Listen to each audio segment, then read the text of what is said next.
Hey, Lifespan Development class. This is Stephanie, and I am coming at you with your lecture for Wednesday, April 15th.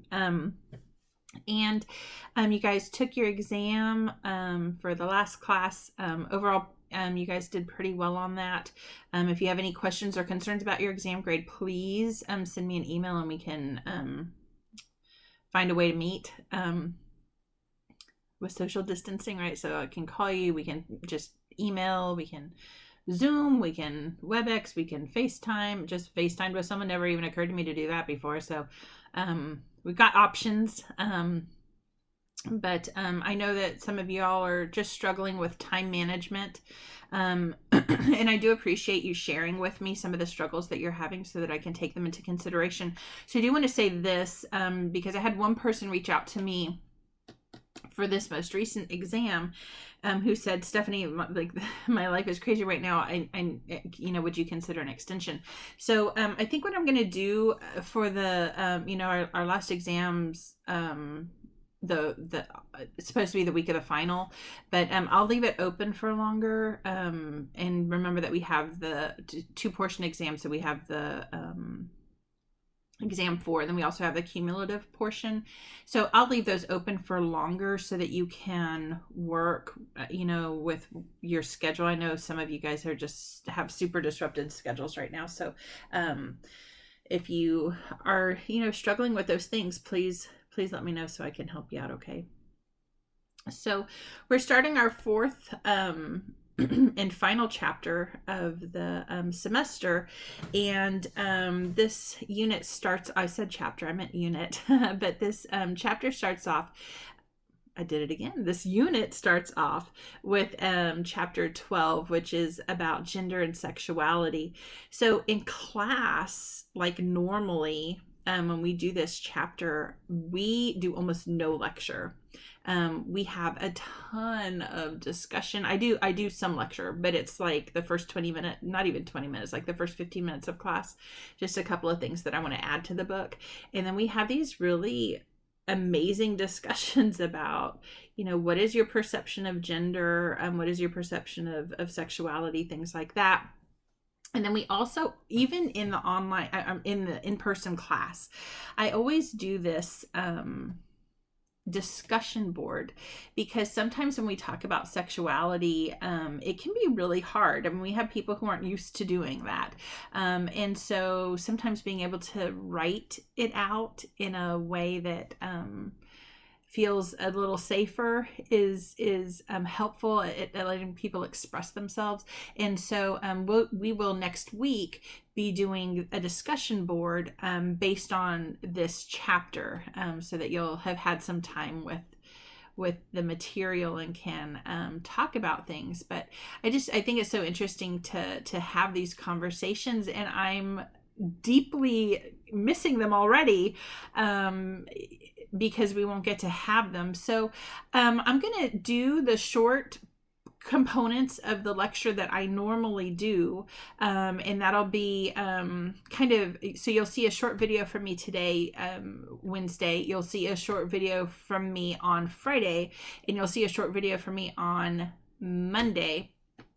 And then also on those days, you'll have opportunity to watch some additional videos. So I'll be releasing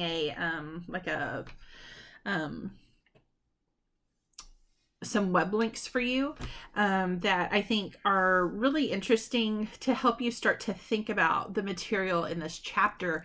And the other thing I have for you, and it's been up all semester long, but if you go into our web links folder, there is an article. Gosh, I hope I have it up. There's an article for you in our web links folder, and it's near the bottom, and it's called Sexual Fluidity. And it's this really interesting article that I came across. So it's not a research article. It's a article from it's just like a thinking article. But it's about the increasing number of women who identify as lesbian after having had marriage and having had children and never having even considered themselves to be lesbian before this. So it's a really interesting article to me. I thought it was interesting. Really thought-provoking. And in class we have a whole 30-minute discussion devoted to it. It's just kind of interesting. So again, I'm sad that we won't have those discussions, but at least we can have the one discussion board through next week, so that we can kind of discuss some of these things. And there will be an extra credit opportunity on that discussion board as well. I know some of you are hungry for some extra credit right now, and so take advantage of that when it's available to you. All right, so let's start chapter 12 then, thinking about gender and sexuality. Today I think that these two ideas have been so conflated. Many people don't understand the difference between gender and sexuality. And so we talk about these things and we get into arguments with people about them and we hear about them on the news. And part of the problem is we don't understand what these words really are, right? When we talk about like gender versus sex. So sex would be like biologically speaking, the parts that you're born with, but gender is much more of a culturally construed concept. And so what does a boy do? What does a girl do? These are those ideas of gender roles. And so one of the things that I think is kind of interesting to do as we start this chapter is for you guys to go back and think about what you learned in the BIM sex role inventory. In fact, you can go back to the BIM sex role inventory, pull it up, and I want you to look at the questions that like link to masculinity and then the questions that link to femininity. They're super different things, right? And so, masculinity questions have a lot to do with like dominance and actual physical strength, right? That one of the questions is, are you athletic? As if women can't be athletic, right? And then for the female questions, like, some of them are like, are you gullible? Like, hello, I'm super gullible, right? So it's one reason. That's one of the questions that gives me a higher feminine score. Do you love children? Oh my gravy! You guys know how I am with my tiny, right? But there's also questions like, are you weak? Like psychologically weak? Are you, bad at sports? Things like that.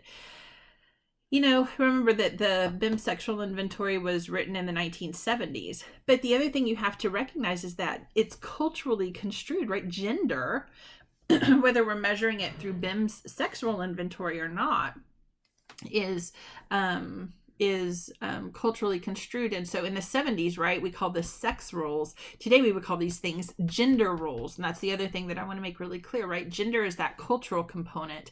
And so just because you have certain anatomy does not mean that you necessarily identify with that anatomy. And so there's all kinds of arguments today about what should be done about this, right? Can people make choices to change their gender? But again, gender is cultural construal. It's not, that if we really want to have the argument about sex changes, then that's the argument we should be having. Excuse me. Still got that cough. And so when we think about these things, right, it's really hard to think about talking about these things in class and stuff. So the first couple minutes is usually like crickets. No one wants to say anything. And then as we kind of get into it, so a couple of things, right? We've always said we need to be accepting of everyone's opinions. Everyone's allowed to express their opinions in this class.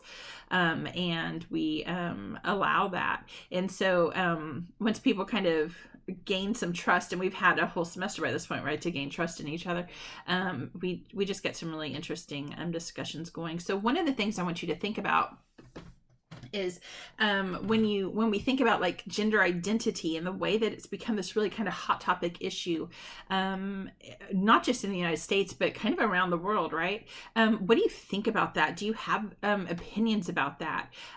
Where do your opinions come from? Are they coming from research, or are they coming from spirituality or religion? Are they coming from your conceptualization of Mother Nature? It's such an interesting thing to start to think about. Okay, where do these things come from? Are they taught to you, right? Things like that. So, we're going to think about gender roles in a couple of different ways, and we'll talk about a couple of different ways that we learn about gender roles in a few minutes here. So, gender roles are fascinating to study because while we may have parents who say, I don't want to raise my kids, with these gender construals, there's a reality that we often do that to our kids. I remember my ex-husband and I, when we were having our kids, one of the things we talked about, even before we were engaged, we might have been engaged, but we weren't married yet, but we were talking about kids and how we were going to raise them. Because I always think, like, you better have these conversations before the time comes, right? And so we wanted to be really careful about raising our kids, and we didn't want to necessarily push on them gender roles and things like that. And so we thought we were pretty with it people. And I'll never forget, for Tristan's 3rd birthday, people gave him money, which was weird for a 3-year-old, but we gave him some of his little money, and we took him to Toys R Us. Y'all remember Toys R Us? So sad that it doesn't exist, right? Took the kid to Toys R Us, and we're like, Tristan, you have this many dollars. And he was a pretty smart kid. He knew his numbers by then. So we were like, you have this many dollars, and we'll help you find something. And so I will never forget, we're going down the aisles, and this kid makes a turn down the pink aisle. And I'm like, okay, we'll go with this, right? And he is just, captivated by these Barbies. So I thought maybe he's going for at the time there was something called Littlest Pet Shops. I don't know if y'all know what those are. They're like little animals, but no, he's all about these Barbies. So he chooses this Malibu Barbie, and I remember Wes and I looking at each other like, are we going to allow this child to buy this Barbie? Like, it was really something we thought about. And, but it's hilarious. So Tristan, I'm like, we said that we were not going to, push any of our values on him as far as like things like this. And so he buys his little Barbie, but he kept that Barbie. I used to call it his trophy wife, because he kept it on his nightstand for years. And when Sophia turned 3 years old, he gave her that Barbie. He gave her the trophy wife. But it was hilarious, right? But it's that idea that you think you're really open until you're faced with a real life situation where maybe you're not as open, right? And so I'll just never forget that, thinking that moment where you think, uh-oh, is this okay? He's a boy. He should be, running down the action figure aisle. Instead, he's in the pink aisle. And it's like, okay, well, what is the problem with that, right? Why can't the kid have a Barbie? And so I think it's really interesting, because I think a lot of people think that they're open until they're faced with that. And I was one of them. So, and it does allow you to investigate your true beliefs a little better, right? So we've already talked about one gender difference in this class, right? We know that parents, by the time a kid is right around 6 to 8 weeks old, parents are shushing little boys faster than they're shushing little girls, right? They kind of let the little girls have their emotion, and for little boys, they're already being taught to stifle, which is a big problem potentially. And so gender roles are taught from very young ages, even if parents don't recognize that they're doing that to their kids. By the time a child is 1 year old, they're able to distinguish between males and females. And we can see this in a couple of different ways. We can see that they might call all girls mommy, so they've like extended that word to all other females, but they don't make the mistake of extending that to males. Right. And so that tells us that they're recognizing gender. Same thing with the word daddy, right? Things like that. So we can tell that even very young children are making they are noticing gender, and they're making distinctions based on gender, which is really kind of interesting. By the time a child is 1 year old, they tend to have relatively strong gender preferences when it comes to toys. Little girls prefer things like dolls and stuffed animals, whereas little boys are more likely to seek out blocks and toys that are like construction toys, like building toys. So that's by 12 to 18 months old. By the time a child is 2, boys are significantly more independent than girls, and they are less compliant. And it's really kind of interesting to see some of those differences and just think about how do they develop. Is it the case that those differences are biological and maybe rooted in hormone? That may be the case. So one of the places where I like to add to this has to do with high testosterone females. And I forgot to look this up. I can't remember if we already did this to ourselves or not, but women, if we hold up our hands, we're going to look at, and guys, you can do this too. We'll talk about this in a little bit more in just a second, but we're going to compare our index fingers to our ring fingers, and we're looking to see which one is taller. So if you have a taller ring finger, that is actually indicative of having a high testosterone environment in utero. So I do not have high testosterone now, but apparently when I was in utero before I was born, right, I had a little extra testosterone in my amniotic bath. What's really interesting, I know we talked about it because we talked about it with the brain stuff. So what's really interesting about this, right, is that high testosterone female tends to have a brain that's a little more like a male brain in a lot of different ways. And there is some really cool research that suggests that little girls who had that high testosterone, so again, you have that taller ring finger, those little girls tend to be more like boys in terms of their toy choices at the age of 2. And this suggests that maybe some of that toy choice is reinforced, but actually maybe it's hormonal. And that early testosterone bath that makes our brains a little bit more masculine, makes us a little bit better at things like visual tasks, tend to be a little bit better at math. Those differences may actually be at the age of 2 influencing toy choices. So I think the hormonal level stuff is so interesting. And because again, it's not necessarily just hormone levels that you have right now. It could be the hormone levels that you had when you were in development, which I think is kind of interesting. All right. So by the time a child is 2 years old, they're pretty good at labeling themselves as either male or female. And the vast majority of children are labeling themselves in ways that would be consistent with their biological sexuality. Where we start to get into some interesting things is right around the time between that age of 2 and 4, where a child may label themselves appropriately the vast majority of the time, but they also don't necessarily understand that gender is a stable thing. So one of the interesting things that we find is that young kids between the ages of 2 and 4 may actually believe that if you, for example, put a barrette in a little boy's hair, he may cry that he doesn't want to be a girl. If you put a tie on a little girl, she may cry and say she doesn't want to be a boy. And so while they recognize their gender, they don't necessarily actually recognize that gender is a stable quality. Most children between the ages of 3 and 4 kind of have that gender identity solidify. Kids between the ages of 2 and 4 tend to do really different play as well. So we can see these gender differences in the way that these kids play. So males do a lot more rough and tumble play. They're more likely to be physical in their play. And they tend to prefer same-sex playmates by the time they're about 3 years old. And so they're already starting to discriminate, probably at least in part due to toy choices. If they don't want to have to play with the dolls, then they're not going to be able to play with the girls. They're gonna, if they want to play with the more masculine toys, typically speaking, boys are going to be the ones playing with those things.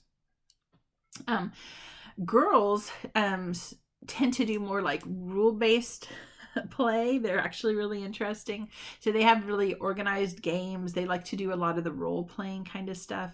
And so they like to play house, right? And these things have rules. People have roles within those things. And there's only certain things that certain people are allowed to do, right? It becomes really interesting. And what's also really interesting is that girls tend to start to discriminate for same-sex playmates way before boys, and so they tend to prefer playing with other girls by the time they're about 2 years old, and so little boys actually don't make that distinction until they're around 3. And so let's see, I don't have my slides numbered, page slide 7 talks about preschoolers and their gender expectations. This is so interesting because what we can do is we can see that the expectations that teachers, that parents have for children is already differentiated by the time these kids are in preschool. So between the ages of 2 and 4, preschool boys are expected to be more competent. They're expected to be more independent. So you don't want them to be clingy, right? And if they are clingy, you kind of chastise them and push them out a little bit more. And we expect them to be forceful. So when they are there, less likely to get in trouble. And they're expected to be competitive. And we think that the competitiveness in boys is very cute, right? For girls, though, what's expected is that they're warm and caring to other people, right? We want them to be nurturing. We allow them to express themselves. Little girls can have those deep emotions that maybe boys can't have. And another trait that is expected from girls, even in the preschool age, is submissiveness.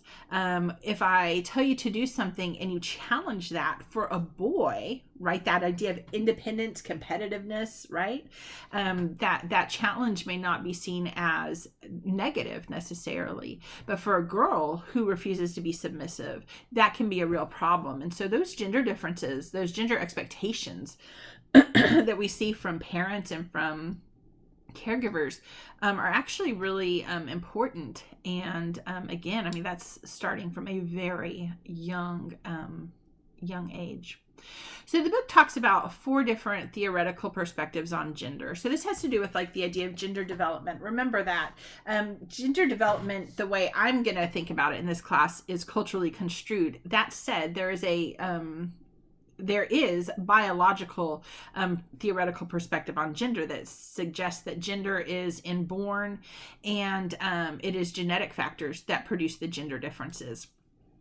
And I would actually make an argument that in general, this is the case, right? We can see certain sorts of differences between males and females, across males and females in the world, right? And we may say that those expectations, those things that boys do and girls do kind of across the world, all that's normally distributed. And so we should have people, right, at the extreme ends. We should have really super masculine boys, but we should also have very low masculinity boys. And so I'm not arguing that there's not a biological predisposition to be fulfilling certain gender roles. But I am also going to suggest that culture plays a huge role in this. If you are raised to be more masculine, you're more likely to be more masculine. If you're raised to be more feminine, you're likely to be more feminine. And that's true whether you're a boy or a girl. And so we have to recognize that the role of learning in gender is also important. And so the other 3 perspectives, the psychoanalytic perspective, social learning perspective, and cognitive perspective, have tiny tinge. Well, psychoanalytic has a tiny tinge of learning in it, but social learning and cognitive are very much based on this idea that you learn to be the gender that you're supposed to be, right? And so Freud, right, psychoanalytic, when you hear psychoanalysis, you should think Freud, right? So Freud kind of suggests that the gender differences that we see are related to biological urges. And so again, that's that kind of underpinning, right? Freud really believed that we were the human animal. He focused a lot on the animal component. So you can kind of see that in his theory. But social learning theory suggests that we watch each other. When we are young, we're paying attention. What do boys do? What do girls do? And then we internalize that, right? If a girl is rewarded for being submissive, then we become submissive if we're females, right? If we see a woman rewarded for being dominant, we would take that on as well, but we don't see that as much, right? Dominant women are rarely praised for being dominant women, right? They often, like, what do you call an assertive man? Boss. What do you call an assertive woman? A bee, right? That joke. And so social learning theory beautifully sort of predicts a good amount of those differences that we see in males and females that may be due to nothing more than just observation. And we know that kids are paying attention to this stuff, you guys, before they can ever even talk. Kids are internalizing this stuff at really young ages. And the cognitive perspective then, so social learning is related to the cognitive perspective. The book separates them out, but social learning is just a type of cognition, sometimes called social cognition. But the cognitive component would say that the gender schemes form the lens, right? So you have these, do y'all remember the schema that we talked about, right? So you have these schema of what a man does, what a woman does, and then you just add to those schema, right? Piaget would say you assimilate and accommodate information into those schema. And so you've got this kind of hierarchy of, this is a man, this is what he does, this is a woman, this is what she does. And I don't necessarily think that any of these theoretical perspectives are right or wrong. I think that they probably all four contribute to what we see as gender and the way we take on gender. Certainly we can see evidence of social learning and cognition and biological. So I think they all four have something to add. If I had to choose one that I'd get rid of, it'd probably be psychoanalytic, right? You know me. But we're not going to get rid of any of those. All right, so you can read about those on your own. If you have any questions, shoot me off an email and I'm happy to talk about them a little bit more. Okay, so as we get older, obviously our bodies start to change and our gender then becomes more obvious. I want you to think about this, right? A lot of times people can't tell if a baby is a boy or a girl, right? So think about what mom does. She dresses it to be obviously a boy or obviously a girl, right? Sophia put this ridiculously giant bow on Tiny's head, and I was just like, are you serious with this bow? Like, oh my gosh, this poor child's gonna hurt her neck, right? It's like this huge bow. But someone had asked her how old her little boy was at the store in January, so she overcompensated with the giant bow, right? That kind of stuff is really common because when a baby's a baby, it's really hard to tell what gender they are. And so we dress kids, we give them these haircuts that make it really obvious, right? That this is a boy, this is a girl. We dress them in these ways that this is obviously a boy, this is obviously a girl. But by the time we're getting into adolescence, right, we can start to see that there are differences between boys and girls, right? Girls start to grow breasts. Boys start to get hairier, obviously hairier, right? All of these things then are changes that happen that are relatively public, right? And so we can start to think about what happens if a child is undergoing some of these changes and it's before everyone else. So what happens to kids who like mature early, right? Some of these kids may be going through things, right? Like when you start your period, that's kind of done in private. Although now apparently there are period parties, which is wild to my brain. But a boy has his first ejaculation that's happening in private. Those things are private things. But growing breasts, starting to get facial hair and armpit hair and those kinds of things for boys, those things are happening publicly. Other people can see them. And so there's this really interesting things that happens for boys who are early matures versus girls who are early matures. So boys who are early matures actually tend to be more popular because they're, typically speaking, right, one of the beautiful things about adolescence for boys is that their muscles get a little bit bigger, right? They're stronger, and so they tend to be more likely to, and also they grow, right? The adolescent growth spurt. So they tend to be a little bit larger, so they may be in athletics, which makes them kind of cool, right? Also, once they start to look more masculine, older girls may be interested in them, and so they get this really positive self-concept. They tend to be pretty popular because they look a little bit older. That said, though, looking older might get you treated older when you're not emotionally ready for that. And so we do find that boys who mature early may have some difficulties. Things like delinquency, the book also mentions substance abuse, are real potential issues for boys who mature early. For girls who mature early, there's these really interesting things because they may get picked on not just by boys, but also by girls who are maybe potentially jealous that happened. And so typically speaking, when a girl is the first one in her class to wear a bra, right? Boys are snapping the bra, girls are making fun of her also. And it can be really difficult for an early maturing girl because it's not something that you can hide. That said, though, they may also get this they may gain a little bit in terms of popularity because people may see them as older boys may see them as potential dates. And so if those older boys are seen as cool, right, and sometimes just because they're older they're seen as cool, right, that may actually help increase self-concept and things like that. So if it's hard for the early maturers, right, it might also be hard for the late maturers. So boys who are smaller and less physically mature tend to be viewed as less attractive by both their male and their female peers. And so that may be difficult. And typically speaking, then the longer it takes to hit puberty, the greater there is a decline in self-concept. So that's a real issue. That said, many kids who are late maturers are at a benefit because they're kind of left alone. And so some studies have suggested that these kids, while they may have a lower self-concept, they actually tend to be more insightful, and they may actually know cognitively how to stand up for themselves. So they may be a little more assertive in terms of, like, instead of physically fighting for themselves, but using their words and things like that to fight for themselves may be something that we see a little bit more of.